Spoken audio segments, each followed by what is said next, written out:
Making the magazine and it's all like on the computer and you're like going through the pages and you think you're seeing the layout. I mean, I think you're only just getting kind of a rough idea of how it feels. Yeah, all we got was a bunch of cardboard. So this is the mag, this is the cover, that's page 1 and 2, and then the back cover. But once you get it into your hands and you see the glossy pages and the matte ones and like how they go together and the sort of like the rhythm of the mag, it's a whole different thing than having it on the computer.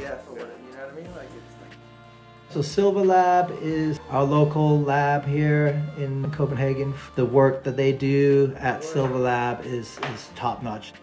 Jon says that it looks like the Wu-Tang logo. Have you noticed that? When you look at it from afar, you're like, what the fuck? I think it's in Landers, it's in California. And we went out there to shoot for Jordan Thackeray's Cold Call. Jordan just he didn't have as cool of a flat bottom style as Archer. So it ended up being, like I shot 2, and it ended up being Archer that had like the coolest kind of like how he's rolling. So obviously it was intentional that it's not a trick, that it's like a rolling across the flat kind of photos. Maybe, I think this is Gregson up here on the hill, but like all this detail is not really there when I'm looking at it on my computer.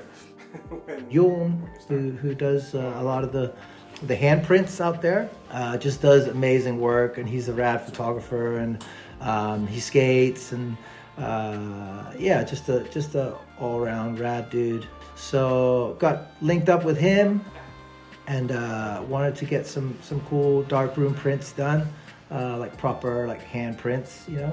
And it was really an eye-opener to see him work, and just the level of like work that they do out there is phenomenal. He also did some color prints. It was actually some of the I shot photos from the darkroom.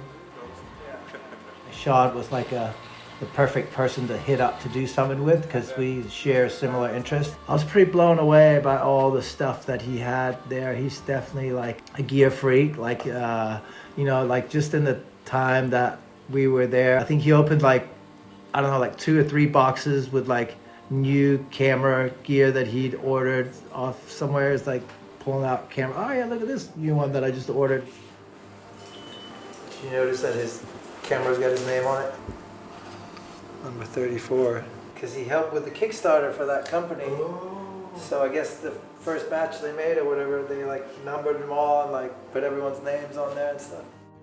Really cool and interesting to get that stuff done, and then took everything upstairs to Andreas.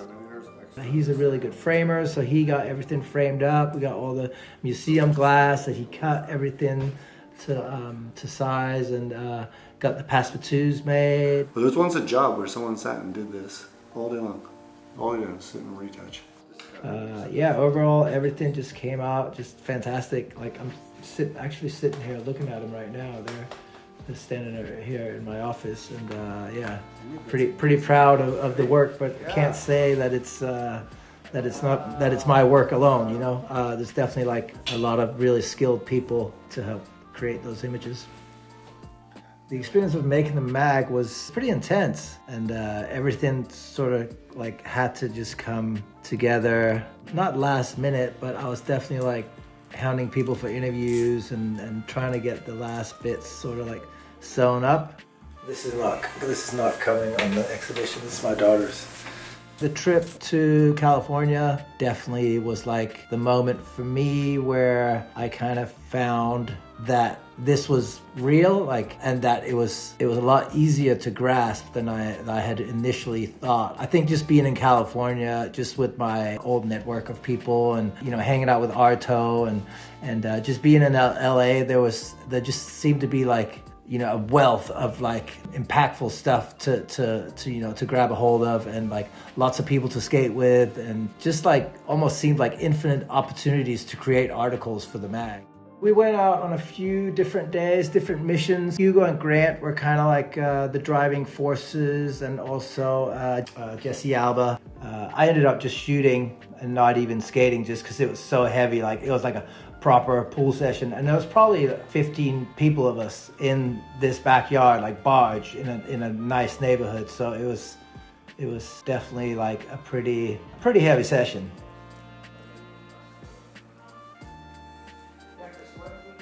I wanted the whole feel of the mag to kind of like have a little bit more of an analog feel. So we wanted that to kind of like carry on through into the magazine release. We got some little trays, put some water in there, put some prints in there.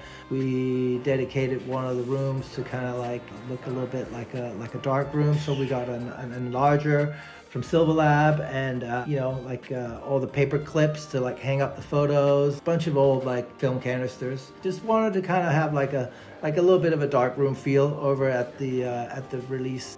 We also used some images that didn't make the mag, and I think that was one of the things that I learned when we were doing the mag. It's like there was so much stuff that I really wanted it to see the light of day, but it's like you just don't have enough pages. So you basically have to kill some of your darlings. It's hard to pick and choose sometimes, but it has to be done, I guess. Yeah, it's a nice, fun event. Had some beers and some Glühwein. It was Christmas time, so yeah, it was great.